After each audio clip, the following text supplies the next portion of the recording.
This is the end of the editor's comment. There is overwhelming evidence that disease sometimes begins in the form of negative thought impulse. Such thoughts may be planted in your mind by suggestion or created by you in your own mind. Doctors send patients to new climates for their health because a change of mental attitude is necessary. The seed of fear of ill health lives in every human mind. Worry, fear, discouragement, or disappointment can cause this seed to germinate and grow.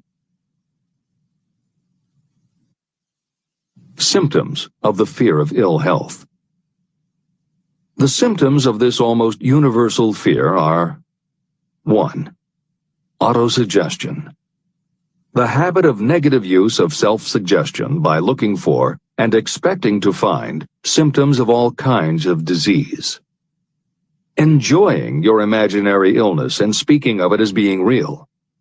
The habit of trying fads and isms recommended by others as having therapeutic value. Talking to others of operations, accidents, and other forms of illness. Experimenting with diets, physical exercises, weight loss systems without professional guidance. Trying home remedies, patent medicines, and quack remedies. 2. Hypochondria, a medical term for imaginary disease.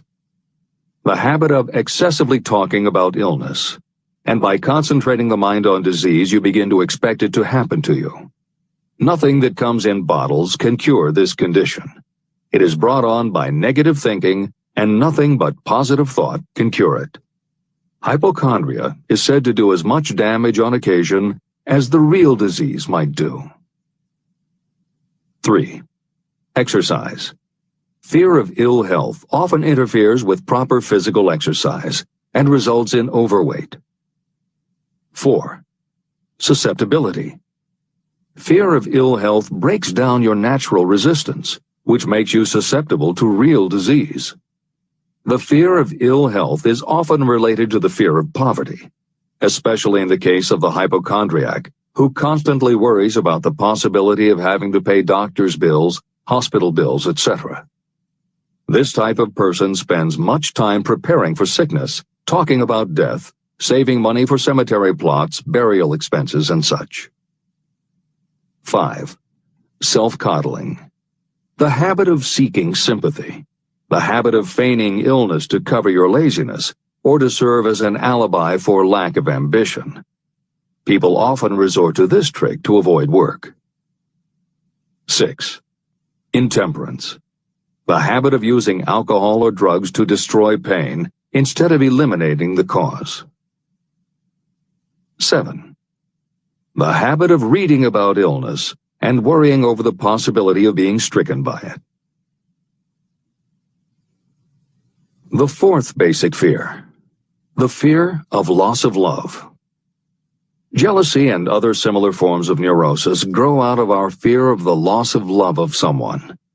This fear is the most painful of all the 6 basic fears. It probably plays more havoc with the body and mind than any of the other basic fears. Editor's comment.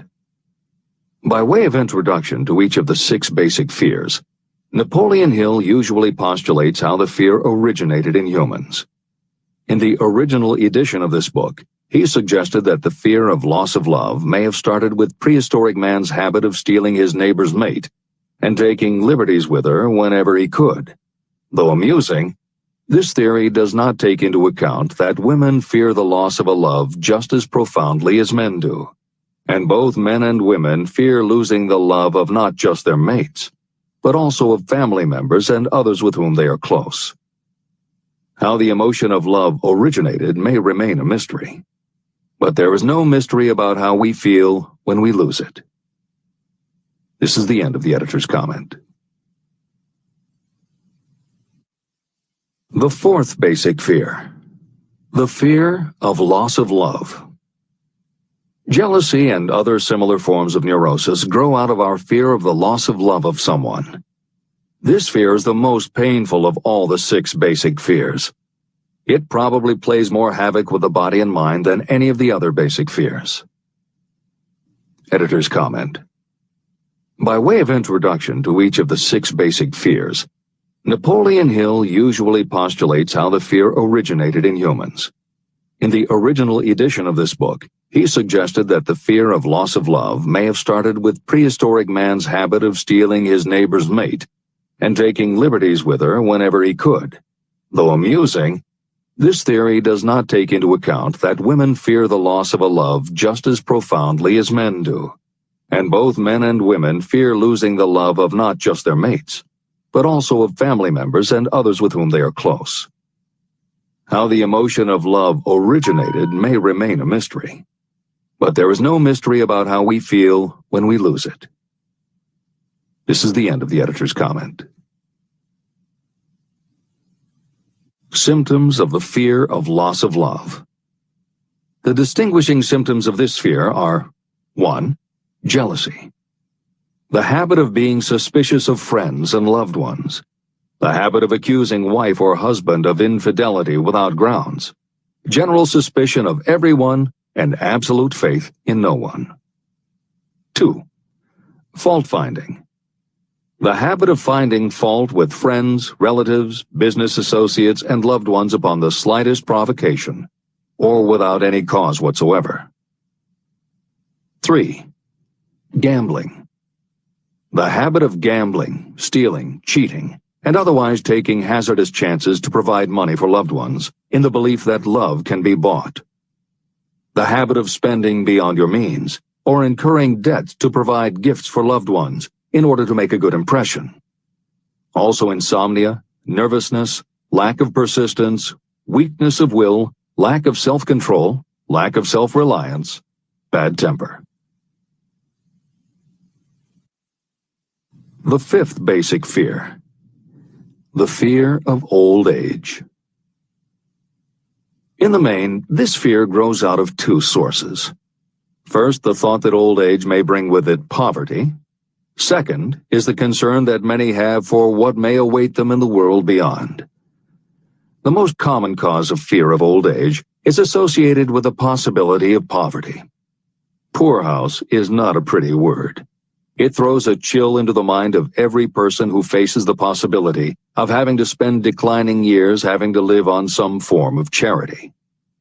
The possibility of ill health, which is more common as people grow older, is also a contributing cause of this common fear of old age, as is concern about diminishing sexuality. Another contributing cause of the fear of old age is the possibility of loss of freedom and independence, as old age may bring with it the loss of both physical and economic freedom. Symptoms of the fear of old age. The most common symptoms of this fear are 1. Lack of enthusiasm. The tendency to slow down and develop an inferiority complex, falsely believing you are slipping because of age. The habit of killing off initiative, imagination, and self-reliance by falsely believing you are too old to exercise these qualities. 2. Self-consciousness of speech.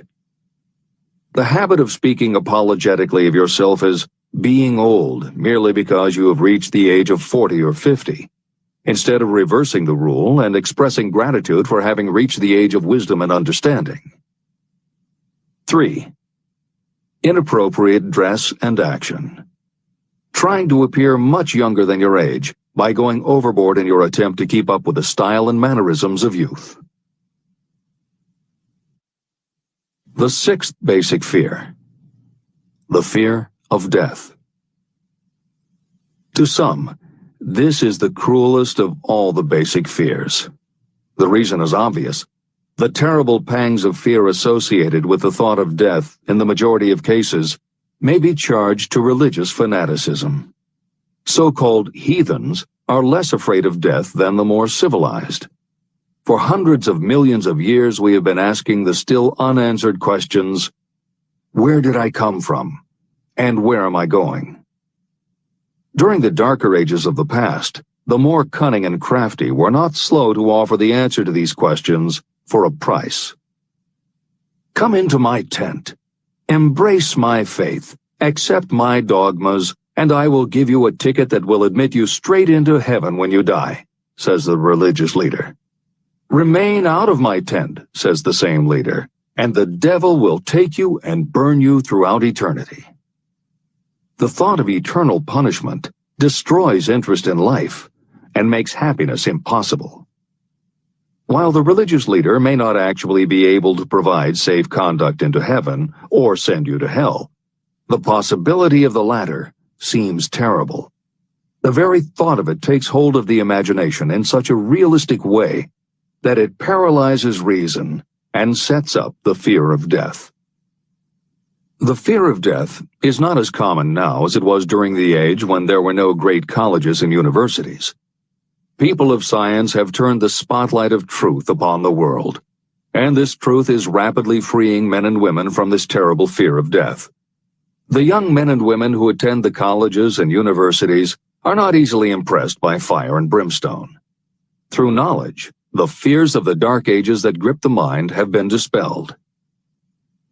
The entire world is made up of only 4 things: time, space, energy, and matter. In elementary physics, we learn that neither matter nor energy can be created or destroyed. Both matter and energy can be transformed, but neither can be destroyed. Life is energy, if it is anything. If neither energy nor matter can be destroyed, of course life itself cannot be destroyed. Life, like other forms of energy, may be passed through various processes of transition or change, but it cannot be destroyed. Death is mere transition. And if death is not mere change or transition, then nothing comes after death except a long, eternal, peaceful sleep. And sleep is nothing to be feared. If you can accept the logic of this, you may forever wipe out your fear of death. Symptoms of the fear of death.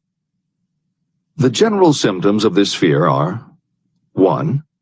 The habit of thinking about dying instead of making the most of life. This is generally due to lack of purpose or lack of a suitable occupation. This fear is more prevalent among the aged, but sometimes the more youthful are victims of it. The greatest of all remedies for the fear of death is a burning desire for achievement, backed by useful service to others.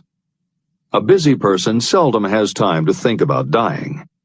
A busy person finds life too thrilling to worry about death. 2.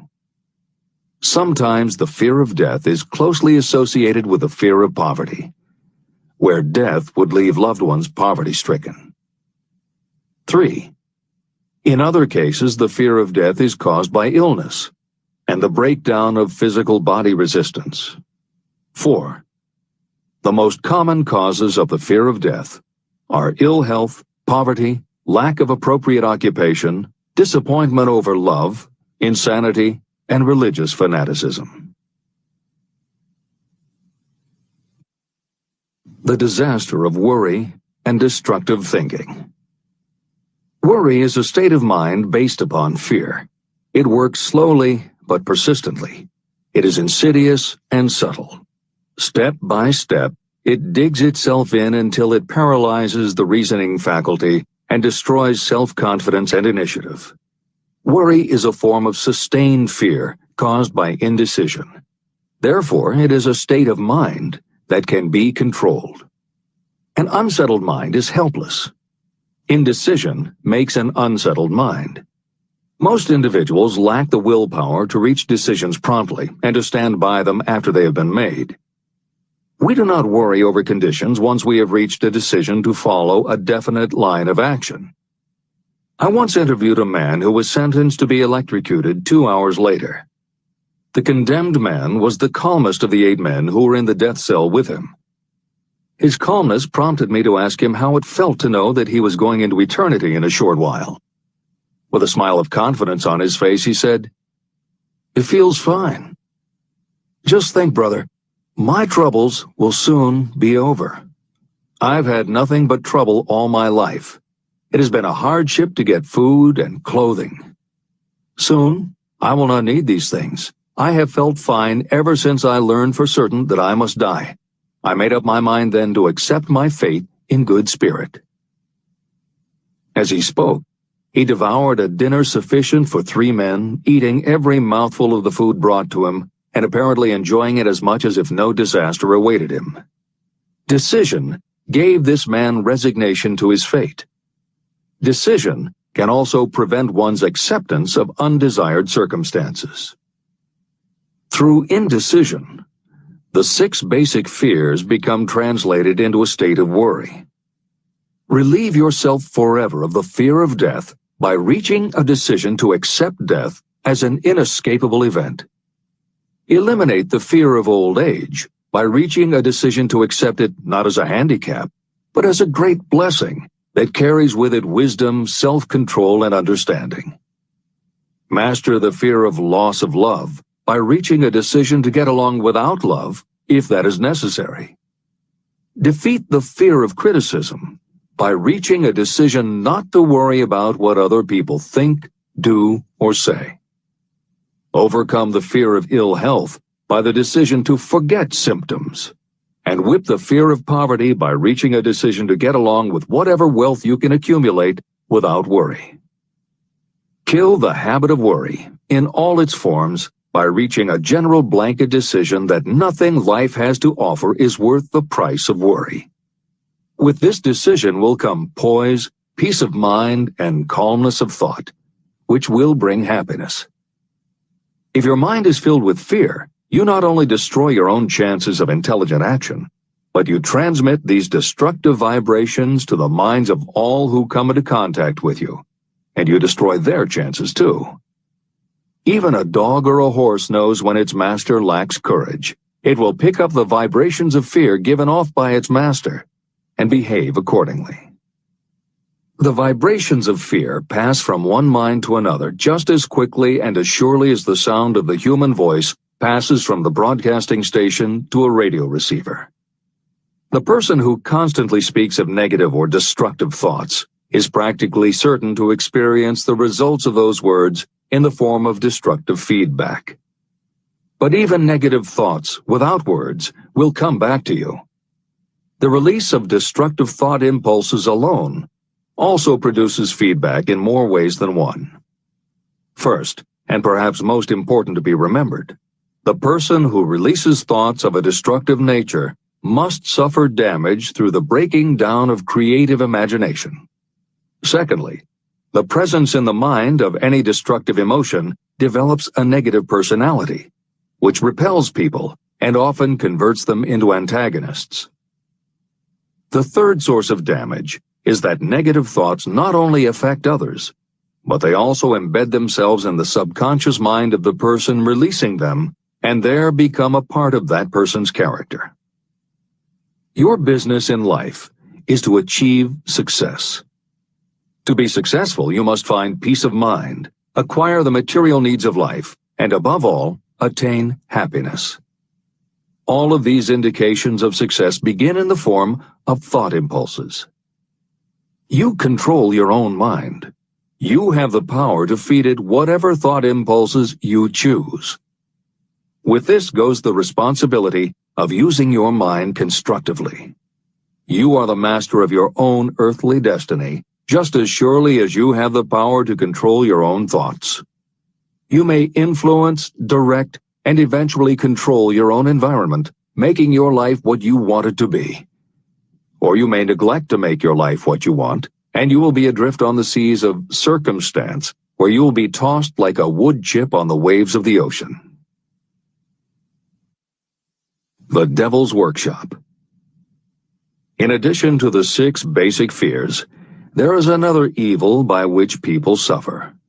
It constitutes a rich soil in which the seeds of failure grow abundantly. It is so subtle that its presence often is not detected. It is more deeply rooted and more often fatal than all of the 6 fears.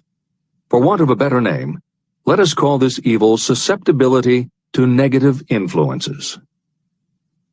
Those who accumulate great riches always protect themselves against negative influences. The poverty-stricken never do.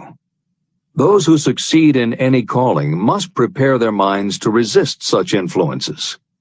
If you are reading this book to learn how to grow rich, You should examine yourself very carefully to determine whether you are susceptible to negative influences. If you neglect this self-analysis, you will give up your right to attain the object of your desires. Make your analysis searching. As you read the following questions, be tough on yourself. Go at the task as carefully as you would if you were searching for any other enemy you knew was waiting to ambush you.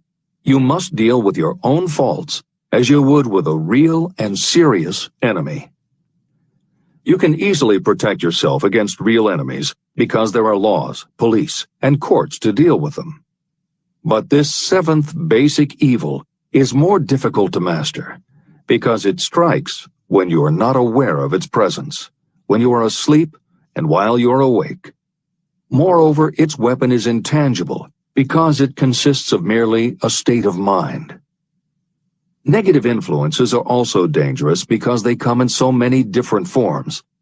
Sometimes they enter the mind through the well-meant words of your friends and relatives. At other times they come from within, through your own mental attitude. Always, it is as deadly as poison, even though it may not kill as quickly. How to protect yourself against negative influences. To protect yourself against negative influences, whether of your own making or the result of negative people around you, recognize that your willpower is your defense. You must put it into constant use until it builds a wall of immunity against negative influences in your own mind. Recognize that you and every other human being are, by nature, lazy, indifferent, and susceptible to all suggestions that reinforce your weaknesses. Recognize that you are, by nature, susceptible to all of the 6 basic fears, and you must set up habits to counteract all these fears. Recognize that negative influences often work on you through your subconscious mind and are therefore difficult to detect. Keep your mind closed against all people who depress or discourage you in any way. Clean out your medicine chest and stop pandering to colds, aches, pains, and imaginary illness. Deliberately seek the company of people who influence you to think and act for yourself.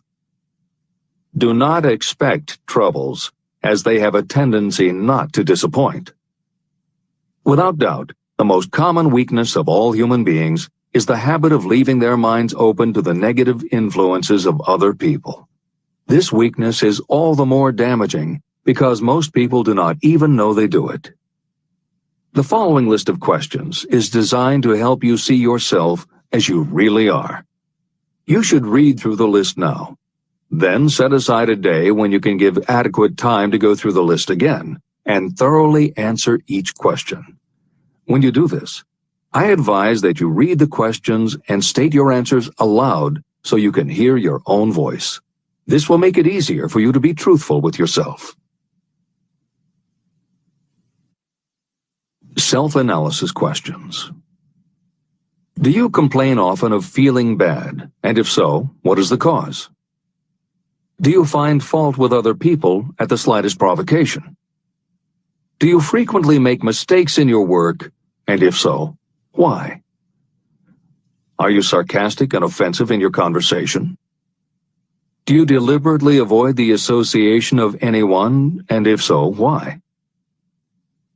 Do you suffer frequently with indigestion? If so, what is the cause? Does life seem futile and the future hopeless to you? Do you like your occupation? If not, why? Do you often feel self-pity? And if so, why?